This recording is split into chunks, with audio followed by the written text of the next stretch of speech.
Job 25.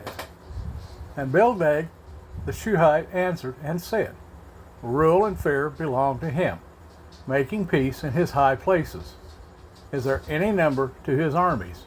And on whom does his light not rise? So how could man be righteous before El? Or how could he be flawless who is born of a woman? See, even the moon does not shine, and the stars have not been flawless in his eyes. And how much less a man, a maggot, and a son of man, a worm?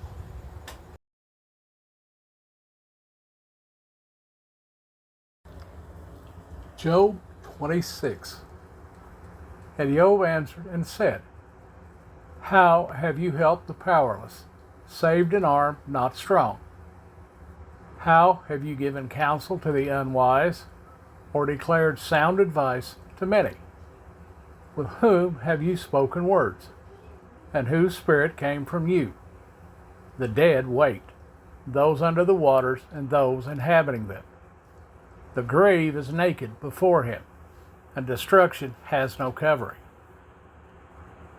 It was who stretched out the north over emptiness, hanging the earth upon space, binding up waters in his thick clouds, and the cloud is not torn under them, covering the surface of his throne, spreading his cloud over it. He drew a limit on the surface of the waters, at the boundary of light and darkness. The columns of the heavens tremble and are stunned at his reproof. By his power he has claimed the sea, and his understanding he struck down Rahab. By his spirit he adorned the heaven, his hand whirled the fleeing serpent. See, these are the fringes of his ways, and how little a matter is heard of him, and who understands the thunder of his power.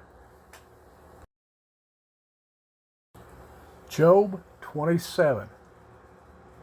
And Job again took up his discourse and said, As El lives, who has turned aside my right ruling, and the Almighty, who has made my life bitter. As long as my breath is in me, and the spirit of Eloah in my nostrils, my lips do not speak unrighteousness, nor my tongue utter deceit. Far be it from me that I grant that you are right. Until I die, I would not turn aside my integrity from me. My righteousness I hold fast, and I do not let it go. My heart does not reproach me as long as I live. Let my enemy be like the wrongdoer, and he who rises up against me like the unrighteous. For what is the expectancy of the defiled one, when he does cut off, when Eloah takes away his life? Would El hear his cry when distress comes upon him? Would he delight himself in the Almighty, call on Eloah at all times? Let me teach you by the hand of El, that which is with the Almighty I do not hide. See, all of you have seen it. Why, men, are you altogether vain? This is the portion of a wrong man with El, and the inheritance of cruel ones, which they receive from the Almighty.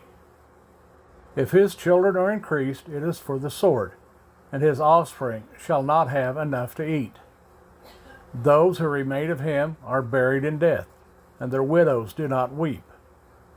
Though he heaps up silver like dust, and lays up garments like clay, he lays up, but the righteous puts it on, and the innocent divides the silver.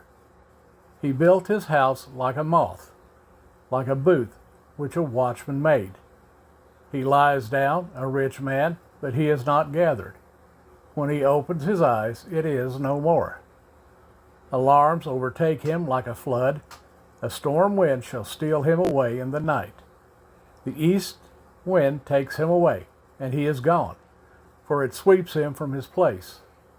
And it hurls itself against him, and does not spare. He swiftly flees from its power.